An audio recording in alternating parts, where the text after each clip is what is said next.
পক্ষবর্ধিনী মহাদ্বাদশী ব্রতকথা। পক্ষবর্ধিনী মহাদ্বাদশী হল একটি অত্যন্ত পুণ্যদায়ী ব্রত, যা বিশেষভাবে শ্রীবিষ্ণুর প্রীতি এবং অক্ষয় ফল লাভের জন্য পালিত হয়। এটি সাধারণত কার্তিক মাস বা মাঘ মাসে শুক্লপক্ষের দ্বাদশী তিথিতে পালিত হয়, যখন দ্বাদশী তিথি পূর্ণা ত্রয়োদশী যুক্ত হয়। এই ব্রত পালনে একাদশী ব্রতের ফল এবং দ্বাদশীর মহিমা উভয়ই লাভ করা যায়। 1. ব্রতের মাহাত্ম্য ও নামকরণ। নামের অর্থ পক্ষবর্ধিনী শব্দের অর্থ হল যা পক্ষকে, পক্ষকাল বা 15 দিনের সময়কালকে বৃদ্ধি করে বা পুণ্য ফলকে বর্ধিত করে। বিশ্বাস করা হয় এই তিথিতে উপবাস করলে তা পূর্বের ও পরের সকল পক্ষের পুণ্য ফলকে বাড়িয়ে তোলে। ফল: এই ব্রত পালনে সমস্ত পাপ নাশ হয়, অন্ন বস্ত্রের অভাব দূর হয়, ধন সম্পদ বৃদ্ধি পায় এবং ব্রতীর ইহকালে সুখ ও পরকালে বৈকুণ্ঠ প্রাপ্তি ঘটে। এটি সকল প্রকার কামনা পূরণকারী ও মুক্তিদায়ক। বিধান: এই ব্রত পালনের আগে একাদশী তিথিতে একবার হবিষ্যান্ন নিরামিষ সাত্ত্বিক আহার গ্রহণ করতে হয় এবং পক্ষবর্ধিনী দ্বাদশীতে সম্পূর্ণ উপবাস করতে হয়। 2. ব্রত পালনের পদ্ধতি। এই ব্রত সাধারণত 2 দিন ধরে পালিত হয়: একাদশী নিয়ম গ্রহণ ও দ্বাদশী উপবাস ও পূজা। প্রথম দিন নিয়ম গ্রহণ, একাদশী তিথি। 1. সংকল্প: একাদশীর দিন সকালে স্নান সেরে শ্রীবিষ্ণুর সামনে আগামীকালের পক্ষবর্ধিনী দ্বাদশী ব্রতের সংকল্প করতে হয়। বলতে হয়, আমি অমুক গোত্র নাম শ্রীবিষ্ণু প্রীতির জন্য পক্ষবর্ধিনী মহাদ্বাদশী ব্রত পালন করিব। 2. আহার: এই দিন একবার মাত্র সাত্ত্বিক আহার, যেমন ফল, জল বা হবিষ্যান্ন গ্রহণ করা উচিত। দ্বিতীয় দিন উপবাস ও পূজা, পক্ষবর্ধিনী দ্বাদশী তিথি। 1. স্নান ও শুদ্ধি: সকালে ঘুম থেকে উঠে নিত্যকর্ম সেরে গঙ্গা জল বা শুদ্ধ জলে স্নান করতে হবে। নতুন বা পরিষ্কার বস্ত্র পরিধান করে পূজার জন্য প্রস্তুত হতে হবে। 2. পূজা মণ্ডপ: একটি পবিত্র স্থানে শ্রীবিষ্ণু বা নারায়ণ বিগ্রহ পট স্থাপন করতে হবে। তুলসী পাতা ও ফুল দিয়ে স্থানটি সাজাতে হবে। 3. পূজা ও উপাসনা সংকল্প: দ্বিতীয়বার ব্রতের সংকল্প করতে হবে।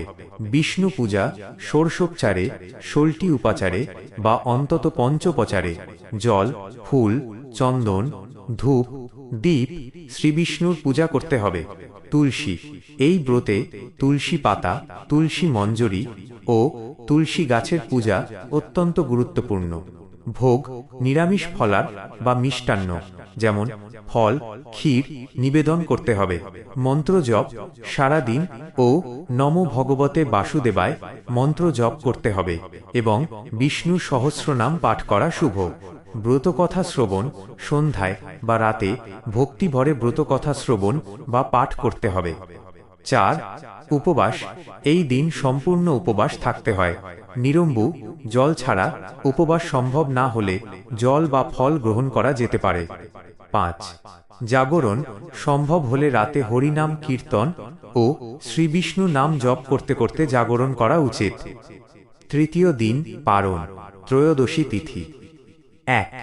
পারণ: পরের দিন অর্থাৎ ত্রয়োদশী তিথির প্রারম্ভে নির্দিষ্ট শুভ মুহূর্তের মধ্যে ব্রত সমাপ্ত করতে হয়। এটিকে পারণ বলা হয়। 2. বিধি: ব্রাহ্মণের হাতে দান দক্ষিণা দিয়ে বা শ্রীবিষ্ণুর চরণে তুলসী ও জল উৎসর্গ করে পারণ করতে হয়। পারণের সময় সামান্য কিছু সাত্ত্বিক খাদ্য, যেমন তুলসীযুক্ত জল, মিষ্টান্ন বা ফল গ্রহণ করে উপবাস ভঙ্গ করা হয়। 3. দান: সামর্থ্য অনুযায়ী বস্ত্র, খাদ্যদ্রব্য বা অর্থ দান করা এই ব্রতের অঙ্গ। 3. ব্রতের ফলশ্রুতির গল্প পুরাণ অনুসারে।